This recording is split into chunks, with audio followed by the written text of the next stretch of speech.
All of us at Geringhoff would like to thank you for taking the time to view this video. You will find the information presented here to be informative and helpful in performing service to Geringhoff harvesting machines. Whenever servicing a Geringhoff product, please observe all safety decals and warnings.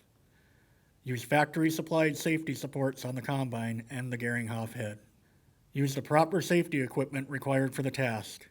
This may include, but is not limited to, eye protection, foot protection, hearing protection, proper clothing, hand protection, proper tools, and other equipment and supplies as required for the service to be performed. Now that we've got the harness ran and power to the monitor, we're going to step up inside the combine and show you some monitor basics. Now that we're up in the cab with the monitor powered up, we're going to run you through the basics of the monitor. If you look on the left and right side of the screen, we have 4 buttons on each side. These are referred to as the function buttons. So on the left side, we'd have function 1 through function 4, or F1 through F4. The right side, F5 through F8. We've got this button here that we refer to as the cycle button. Will always take you ahead 1 page in the monitor. Home button will always bring you back to this screen. The escape button will always take you back 1 screen. We've also got a dial for some different functions as we go through the monitor. Starting on the home screen, if you press F1 up here, we can run our header tilt off the fore and aft of the combine. If you don't get your desired angle by the time it times out, you can go ahead and just press it again and run your fore and aft and get the angle that you need. If you press the F5 button here, we can go ahead and shut the belts off before we turn the head on. This will not run any of the belts when we turn the head on. We use the dial to adjust the side belt speed. Set it where you want it. Just go ahead and it'll stay there. If we cycle ahead 1 screen, you'll see F1, we've got a park button, which is not used right now because the head is not running. F4 would engage your side cutters if you have canola cutters on. F5 will turn your lights on and off on the head. F7 is your auto headland mode. Your auto headland mode will hydraulically lock the wings when you go into headlands so that the wings aren't bouncing up and down. It'll be green when it's in auto. We've got our auto contour, which will run the gauge wheels on the Geringhoff head as the terrain changes. Cycle through, we've got an information page here. We've got strokes per minute as far as the sickle is. We've got the oil temperature. We've got our hours on the head and our current software version. Our voltage to the head. We've got our fan here and the direction that it's running. We've got a clean feature we can run here. So when the fan's running, it'll tell you which direction it's running up here and what percentage it's running. So if I press that button, we can go ahead and run the fan through a cleaning cycle. The fan otherwise will run through a cleaning cycle whenever it comes to the headlands, or if it's not brought up and put into headland mode, it will run a cleaning cycle every 6 minutes. We've got our contrast. We're setting auto right now. We can uncheck it with F1 and manually change the brightness of the screen, or you can keep it in auto. Use F8 to save the value. Another thing on this page, we can go ahead with F1, press and hold it, and we can ignore the speed sensor. You should only do this if you have diagnosed that you have a problem with your speed sensor or your speed cable to where the belts will not run when one of those are faulty. So let's just go ahead and overrides the system, and then press and hold to shut it off. You'll have to do this every time you power phase the monitor. Going to the next screen, we have our sensor page. So what this tells you is where your cutter bar is during the travel. If I go down with the head, you'll notice that the bar graphs go more gray than green. It just shows you the position of your cutter bar across the flex points on the head. And we've got down here the position of the wing sensors on the big spring tubes. Over here we have our LO and RO.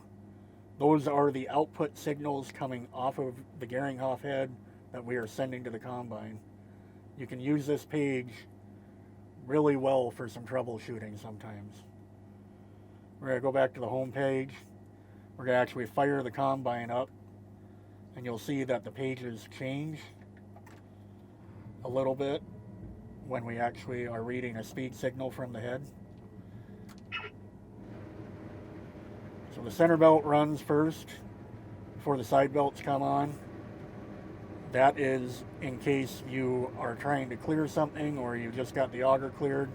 We're going to try and clean that center belt off before we start feeding it with the side belts. Like I said, you can shut all the belts off with that button there. Turn it back on. The center belt will again run before the side belts go on. Adjust the side belt speed.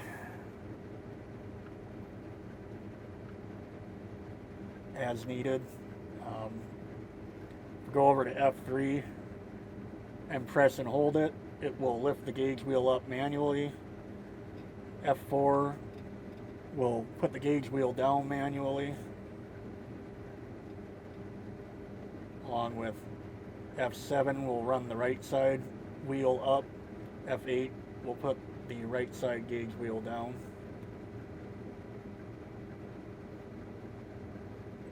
Moving on to the next page, you'll notice that we have our parking function available now. When the head is running, we can put it in park mode, and what that is going to do is it's going to hydraulically lock the wing cylinders and bring the gauge wheels up and get the header ready to put on a trailer for transport. Moving down the screen, F2, you can manually lock the wings with the hydraulics if you press and hold it. F3, we can manually unlock the wings with the hydraulics. Press and hold. We got our autos that can be ran or turned on anytime. You'll notice if you turn it in auto that there will be an auto function coming up over the wing lock and unlock, and also an auto pops up on the home screen for the gauge wheels.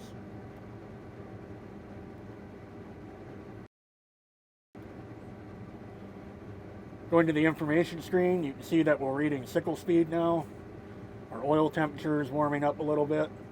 So the fan will not run until the oil temperature gets to be about 130 degrees Fahrenheit, and won't shut back off until the oil is cooled down to about 105 degrees Fahrenheit.